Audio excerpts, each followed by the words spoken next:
Look at the picture. See the skull. Visible Frankenstein controls. The Brain Thoughts broadcasting radio. The Frankenstein earphone radio. The latest new skull reforming to contain all Frankenstein controls. All right, you guys, it's time once more for an episode of everyone's favorite podcast, Frankenstein Control.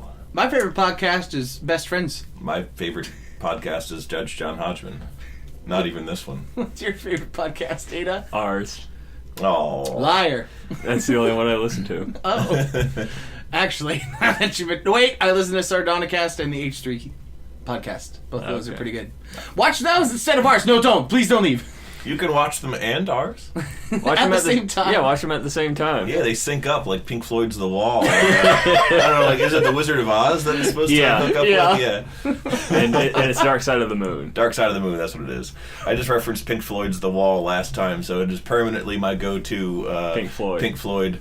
It is my prog hole of choice. I'll see you on the brick side of the wall. Anyhow, did you guys hear any interesting factoids since last we met? I heard that a lot of people died. A lot of people did die. Arlie Ermy died, and as of this recording, Barbara Bush just died. I know because I saw it happen. You saw her die? Yes, He was the perpetrator. He's the killer. You got me. I'm Father Time. And I'm starting to hear Black Hawk helicopters, so we better... That's actually unrelated. Well, Yeah, I just have those. Those are my pets. anyhow, I found out that the Smashing Pumpkins' own Billy Corgan believes in a bunch of conspiracy theories and has been on Alex Jones before. That's real.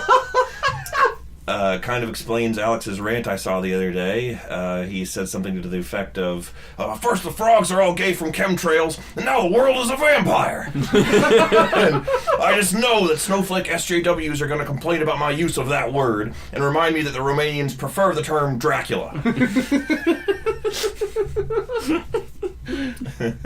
Alex Jones is being sued, by the way. This is also real.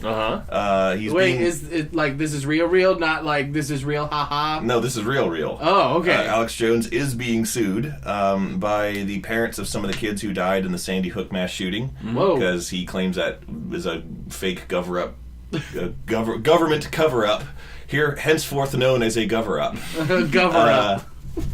And that, like, the parents are all lying and are paid off by the government, and it's all to what possible fucking productive end? Yeah. I don't know. What does he think they're trying to cover up? I think it's like one of the gun control. I don't know, advocating for gun control. I'm glad we're browbeating him without knowing what the fuck we're talking about. Well, he doesn't make any sense. He's a tinfoil hat wearing kook, or at the very so are least, we. he pretends to be I made one. that hat special for you. Well, I don't like it, Taylor. That's why I haven't worn it. I know I told you I was going to wear it in my engagement photos, but I forgot it in the car. That's why it's crumpled up on the floor there. Later, I used it to wrap half my sandwich after we went to Subway. That also explains why there's an olive in it. I didn't order olives. That's kind of disturbing. That's why you put them in there. Anyhow, we better get moving on again. Oh, wait, no. I was going to go back to the Alex Jones lawsuit. So that is true. He is being sued by the parents of the Sandy Hook kids. I actually think the official wording of the litigation is Jones v. Our Kids Are Dead, You Bloated Red Sack of Golden Corral Dumpster Contents. We get to our sponsor. Well, actually, this is more of just a thing that's interesting that I learned. They didn't officially sponsor us, but we can claim that they did. To build hype for the upcoming Mr. Rogers biopic starring Tom Hanks, AMC is going to be... That's real. Wait. Is Tom Hanks going to be playing Mr. Rogers? Is Tom Hanks, is he finally just embracing the fact that he's, one of our nation's best boys? So, yes. He plays Walt Disney, and now, he plays this charmingly flawed Walt Disney, and what? Now he's going to play a charmingly flawed Mr. Rogers? Oh, that's true, except Mr. Rogers had no flaws. Exactly, that's very true also. Anyhow, AMC is going to be airing a very rare recording of Fred Rogers' appearance from the 1989 PBS Telethon fundraiser. Apparently the fundraiser went long into the night, and they had to get weird because they ran out of ideas. Ultimately, they apparently settled on an impromptu, adapted for the stage production of Nathaniel Hawthorne's The Minister's Black Veil. Mr. Rogers naturally took the lead role of Father Hooper, and his performance was evidently stellar. While dour metaphors about the physical manifestation of internalized guilt for the sins we try so hard to hide are a far cry from what Mr. Rogers ordinarily taught us about, we all know deep down that he really could see those things in all of us, right through the TV in real time. Yes, beneath that serene gaze, Mr. Rogers could see past the dark cloud of our shame to where our hearts lay stricken and wounded, and he knew your every crime. Did he judge you for them? Never. He gave us all his unconditional avuncular love, which no human being has ever deserved. However, does the aforementioned fundraiser play from 1989 include a scene where Mr. Rogers says, "I look around me, neighbor, and lo, on every visage, what do I see? That's right, a black veil." Absolutely it does. It definitely does include a scene that ends that way. God, I wish just the stars above, I wish that we wouldn't get copyright struck if we just had like really quietly playing in the background that like the theme song of the show, like on the Can't you do 30 seconds of it? No. Well, all right. That about brings us up to speed. Yous too. So, what's been going on with you?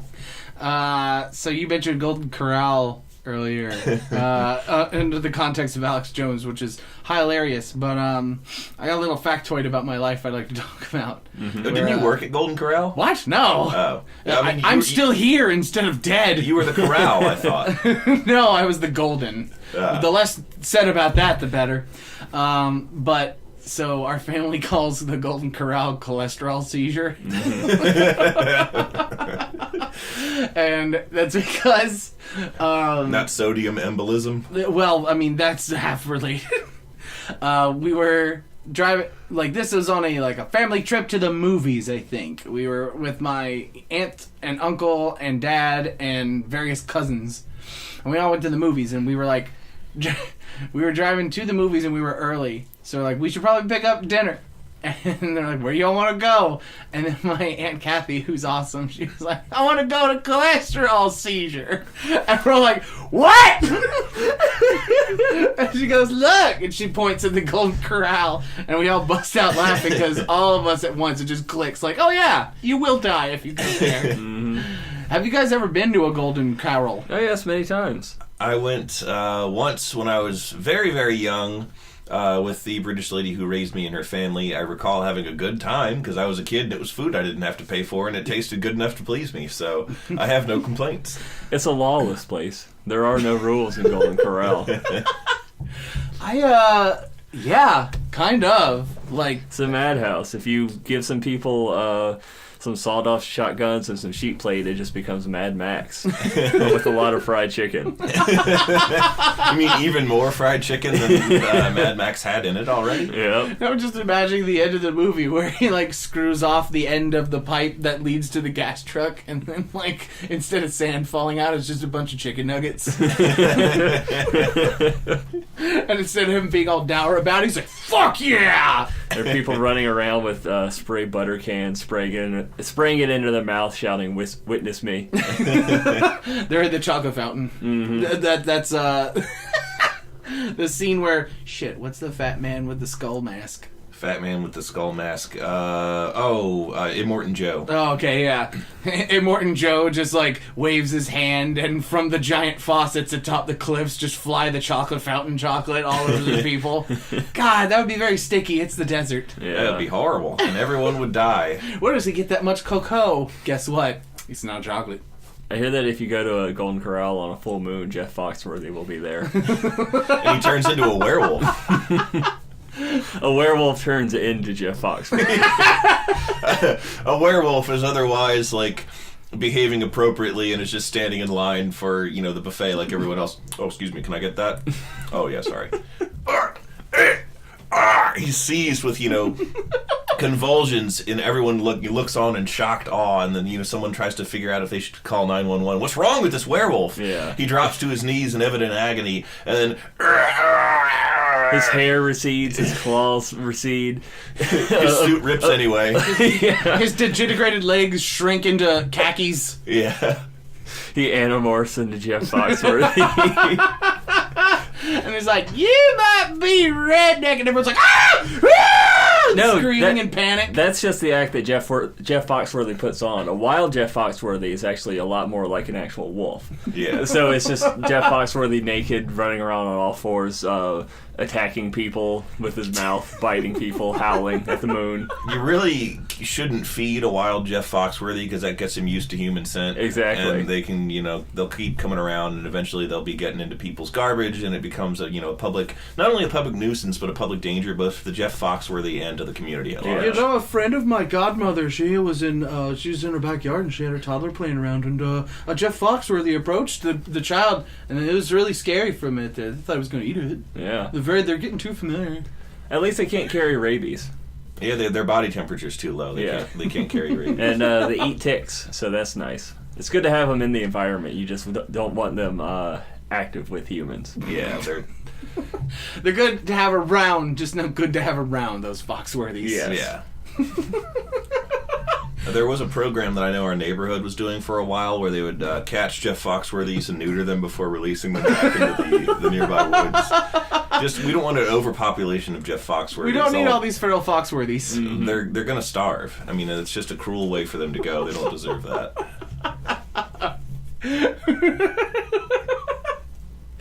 Did you hear about the woman that was trying to keep a domesticated Jeff Foxworthy and it ripped her face off? Oh yeah, that was horrible. Yeah. She had a YouTube channel for him and everything where she'd be like, "All right, we're going to feed him. All right, here we go. Who wants their supper?" And he'd be like, "You might be a redneck if you cook too much bacon, and your green beans have bacon."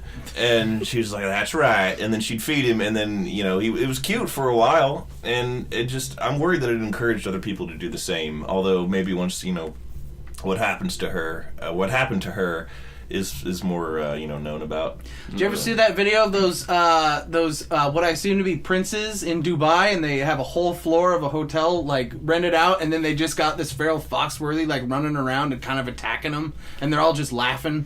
Yep. It was very disturbing in its own weird way. 2 Chainz's newest album cover had he's standing there and he's looking tough, and he has a chain leash with a spiked collar, and there's a Jeff Foxworthy at the end of that. Just sort of, some people say it was photoshopped in, but that's the problem, is that people, they think that a Jeff Foxworthy is a great pet for their kid, then it gets too big and they have to flush it down the toilet. Now you got sewers full of Foxworthies. It's fucking disgusting. They get diseased. 20-foot long Foxworthies crawling around in the sewer. I remember all the negative press. No, look, man, there aren't Foxworthies in the sewers. They're Bill Engvalls. Do you remember all the negative press that Sarah Palin got during the 2008 election when it was revealed that she liked to shoot Jeff Foxworthies from a helicopter, and everyone was like, "That's a cowardly way to hunt," I remember there was that big controversy. Yeah, Jeff Foxworthies do have a spitting acid attack. They can reach up to 70 feet. So some of them can do that. Some of them can do that. The alpha Foxworthy in the pack. It's typically the alpha males, and in some cases the alpha female will as well. Yeah. But that could reach her from the helicopter if she's going after the really big ones. That's true. She has to keep Alaska safe. From the Foxworthy. Or their spitting acid attacks. They displaced the local population of timber wolves. Did you hear of that fucking super pack of them in Russia? Oh God, and the ones that have airplane glue? No, not airplane glue. Jet fuel. Same thing. No, I think that's probably how they got their numbers so high. But yeah, there's just this single super pack in Russia of over 400 Foxworthies, and they just go about the Siberian wilderness. The Siberian wilderness, just fucking up everything in their path. It's really frightening. That species of Foxworthy has inhabited that region for a really long time.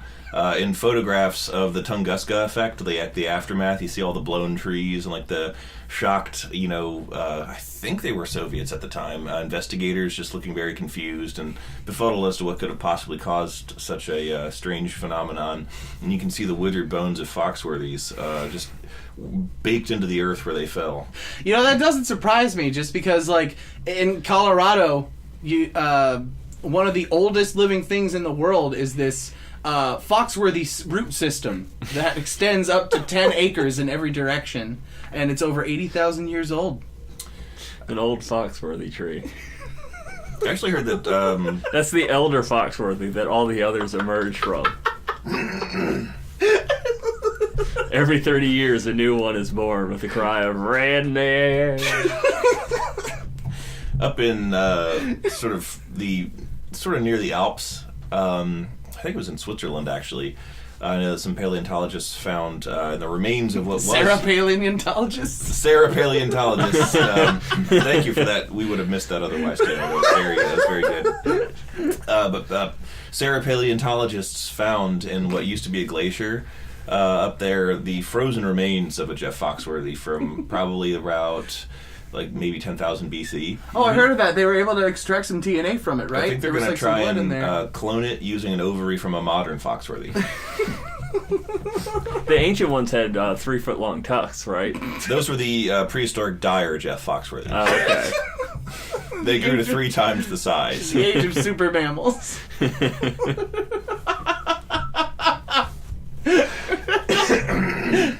Oh. Welcome to Frankenstein Control, everybody. We never introduced ourselves, by the way. Well, yes, that's welcome to Frankenstein Control. I'm your host, Jeff Foxworthy. To my left is Jeff Foxworthy. Hello, I'm Jeff Foxworthy. I like to roll around in the dirt and eat grubs. And right in front of me, as always, is Jeff Foxworthy. I'm Jeff Foxworthy. I'm a preserved corpse filled with sawdust, formaldehyde, and the bezoar of a black goat. A Bezos? A Bezos, yes. A Jeff Bezos. Mm-hmm. What the fuck happened? What occurred? What year is it? We got foxitis. Mm-hmm. I thought... You can catch that from a Foxworthy's bite. No, that's a rumor. They don't... a Jeff Foxworthy's mouth is cleaner than a human's. Yes, which means that you should make out with them. Oh, God. The thought of making out with Jeff Foxworthy, just as an aside, like all jokes aside, is the hottest fucking image I've ever... Control yourself, Taylor. No. If you want to kiss me on the mouth, you might be a redneck. Well, I guess I'm a redneck. You know, if you hold up a mirror in front of a Jeff Foxworthy, it'll arch its back and challenge its rival to a fight, but it won't realize that it's a mirror.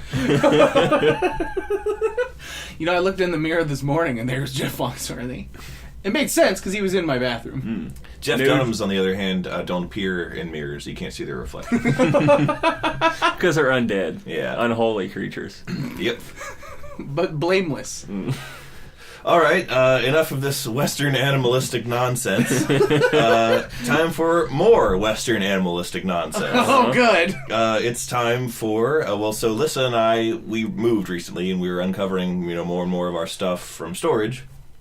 And I actually found my long-lost copy of Cormac McCarthy's Blood Meridian. Oh, joy. So now it's time for Blood Meridian 2, Electric Boogaloo. Also known as The Return of Judge Fudge, The Unfudgening. Oh! Nostalgia trip right there. I like that episode. What's the point of having a podcast if you can't talk about things you think are cool? So I wanted to... I know I recited that passage about cholera last time. Mm-hmm. I remember that. I'm going to briefly read my favorite passage. I just wanted to share it, mostly just share it with the two of you. Oh, okay. Good. But our listeners might find it cool as well. This is... Just as an aside, this is the kind of thing that moves me to tears. I honestly teared up when I first read this for the first time. This is the sort of thing that I find beautiful. And it's beautiful in how terrifying it is. And Are you sure you were crying from the beauty? I was. You were crying because you were scared. No, it was honestly... I'm scared. It was honestly... It's beautiful to me. This is the sort of thing that is beautiful. Okay, let's go ahead and read it. Yes. I'm curious now. That's what inspired the band Tears for Fears. Go on. Yes, well, actually, this requires a little bit of setup. The protagonist of the book, if I didn't mention so earlier, is known as the Kid. Mm-hmm. His actual name is never given. He's just he's the main character of Bastion. Yeah, well, he's just sort of this violent kid who runs away from home and through a series of violent mishaps ends up joining the Scalp Hunter gang. And before that, he joins up with a few other people, and that, I mean, this isn't super of a spoiler if you're thinking of reading the book yourself, because it happens, like, early fucking on in the book, and you would know because they're not the Scalp Hunters, and you know the whole point of the book is that he ends up with the Scalp Hunters, so you know that something has to happen to the people he's hanging out with before that. Yeah. And he's hanging out with a party of U.S. Army irregulars, and they are doing what is called filibustering. And before, that was a term to stall someone's legislation by talking nonstop, such as this, what I'm doing right now, on the very floor of the Senate. We are in the Senate right now. I wondered why... Hi, Mitch! How you doing, Mr. McConnell? I wonder why Mitch McConnell's giving me, like, the stink eye with these, two turtle eyes on opposite sides of his head. Oh, man, he's inflating his sack. You better hurry up. Yeah, he's getting pretty mad. He'll be fine. Filibusters this is also a chance for some educational history. Mm-hmm. Oh, boy! Filibusters were people who would go into other countries and sort of start revolutions or foment existing tensions to, like, start a war, and with the promise and possibly the intent that they would help out the side that they were getting riled up. A lot of times they wouldn't be able to do that, and a lot of times they would not be acting with the authority at all of the government from where they came from. So we had people going into Mexico all the time just to, like, start shit and like annex territory sometimes, and that's kind of how we ended up with some of the states we have now, is because like Tejas. Yeah, like Tejas. And actually I think Tejas might have existed at the time this book takes place, which is the mid 1840s. But filibustering shortly after this, or sometime after this, became illegal, as is the act for an American citizen of outright being a mercenary. Like, you can't just go over as a non-military or as a military person. You can't just go over and be like, hey, area where there's a conflict going on, I'll fight for you if you give me money. That is a major violation of international law. I would suspect so. So you can't do that, and you can't filibuster in real life anymore. Can't do that. You're not supposed to, although some would argue the CIA violates that quite frequently. Yeah. We're not going to get into that can of worms. Anyhow, the filibusters that the kid joins up with are meant to embody the shitty spirit of white people at the time, which is that they had sort of... It still do. Some could possibly be making the argument, still do. Yeah, I was about to say, what do you mean at the time? Yeah, what do you mean at the time? If by at the time you mean at all times. Since white people were invented in 1734. That is a scientific carbon date. That's white when person. the first ones rolled off the assembly lines. After... They ran out of toner. Yeah. After Henry Ford invented himself and then invented the assembly line. Yes. Anyhow, these filibusters in particular are meant to embody the we are better than the people we're invading, and we have some superiority that gives us an inherent right to just do this. Mm-hmm. And they also think that because they are, U.S. Army irregular soldiers, they are tougher and better equipped to deal with anything that might come their way. Even though multiple people that they talk to on their way while the kid is, like, drinking in saloons are like, yeah, you don't want to do that. No, you don't understand. You're going to fucking die. And they go and they get their shit just wholesale wrecked by a war party of Comanches. Mm-hmm. And this happens when they spot a herd of livestock being sort of driven by Native American and Mexican laborers, and they immediately think that they're rustlers and thieves because Mexicans and Indians couldn't possibly be just herding their own livestock. So they decide to intervene. What they don't see through the dust kicked up by the herd is the massive fucking war party of Comanche that is guarding the herd. Uh-oh. That then takes issue with this and sweeps down upon them. Yeah. And the following is the description of the war party. And this is mostly one long run-on sentence. I'm going to have to pause to breathe several times through this. And now, too, you could hear above the pounding of unshod hooves the piping of the kenna, flutes made from human bones. And some among the company had begun to saw back on their mounts, and some to mill in confusion, when up from the offside of those ponies there rose a fabled horde of mounted lancers and archers, bearing shields bedight with bits of broken mirror glass that cast 1,000 unpieced suns against the eyes of their enemies. A legion of horribles, hundreds in number, half-naked or clad in costumes Attic or biblical, or wardrobed out of a fever dream with the skins of animals and silk finery, and pieces of uniform still tracked with the blood of prior owners. Coats of slain dragoons, frogged and braided cavalry jackets, one in a stovepipe hat, and one with an umbrella, and one in white stockings and a blood-stained wedding veil, and some in headgear of crane feathers or rawhide helmets that bore the horns of bull or buffalo, and one in a pigeon-tailed coat worn backwards and otherwise naked, and one in the armor of a Spanish conquistador, the breastplate and pauldrons deeply dented with old blows of mace or saber done in another country by men whose very bones were dust. And many with their braids spliced up with the hair of other beasts until they trailed upon the ground, and their horses' ears and tails worked with bits of brightly colored cloth, and one whose horse's whole head was painted crimson red, and all the horsemen's faces gaudy and grotesque, with daubings like a company of mounted clowns, death hilarious, all howling in a barbarous tongue and riding down upon them like a horde from a hell more horrible yet than the brimstone land of Christian reckoning, screeching and yammering and clothed in smoke like those vaporous beings in regions beyond right knowing where the eye wanders and the lip jerks and drools. "Oh my God," said the sergeant. Well, that made me fudge my drawers. Well, that's whoa. That conjures up a lot of like little stories. Yeah, I love that it did that. Yeah. It like picked out the individual members of the war party, and like that was cool. Made you do a lot of thinking about like how'd they get that? How'd they get that? How'd they get that? They probably did not come by any of those things well. No. They're actually all just cosplayers heading to the latest anime convention. Yeah, they're just all on their way to SakuraCon. SakuraCon? I think that's Katsucon? Katsucon. Yeah, they're going to Katsucon. Same thing. They've all booked the same hotel room, and they're going to find out when they get there. Oh, well, goodness gracious, Mr. McCarthy. You certainly brought more into my mind than the other McCarthy who's famous.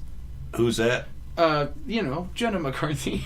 I don't know. I literally know nothing about Jenna McCarthy, other than I think she hates vaccines. Mr. History Man, don't know. Like, I thought for sure you were gonna bring up fucking McCarthy era type shit. Oh, Joseph McCarthy. Oh, I was going to say, I find it offensive and lewd, sir, the very accusation that I would know anything about a modern celebrity. I was angry about the fact that I know who Cardi B is now. I thought Cardi B was an awesome new workout routine. She's probably cool. It's just she's huge in pop culture, and I resent that I know that because of pop culture. You know what? She's going to be the next Golden Corral commercial, mark my words. And she's going to be there, and she's going to be like, I don't know what she sounds like, so she's going to be like, hey, you know what I really like about Golden Corral? Saw these Jeff Foxworthies everywhere. Check it out. And then there's just like every patron of the restaurant except for like a chosen few are just nude Jeff Foxworthies, like putting like rolls on their plates and like two of them are fighting over a bone, dipping stuff in the chocolate fountain. You know, did you ever go to the Golden Corral in the era of the chocolate fountains? Because I don't think I ever did. Yes. Was there one? I vaguely recall there being a chocolate fountain, and I did not partake. Yeah, I don't trust that shit. Yeah, I was probably not allowed to partake, and probably for good reason. Because chances are, A, somebody's double dipping, and B, it doesn't get cleaned. More like a salmonella factory. Yeah, but like what I wanted to say is like I'm pretty sure there will always be that little half-realized fear that all the chocolate in the fountain is sort of like a stone soup of chocolate, where like there's just the same chocolate, like some of that same chocolate that was there the day they opened it is flowing through the veins of this beating heart of sugar. Over time, throughout the half-decade that this chocolate fountain has remained in ceaseless operation, the chocolate has begun to break down and digest itself independently of a stomach and has just, without even entering another being's mouth, has just become feces of its own accord. And the feces stood at the top of the hill, draped in a stovepipe hat. One chocolate in a wedding veil, bloodied from battles unknown. One dressed in a conquistador's armor, beaten by mace and saber and owned by warriors whose bones have long since turned to cocoa powder. One in a spiked blonde wig and an orange gi.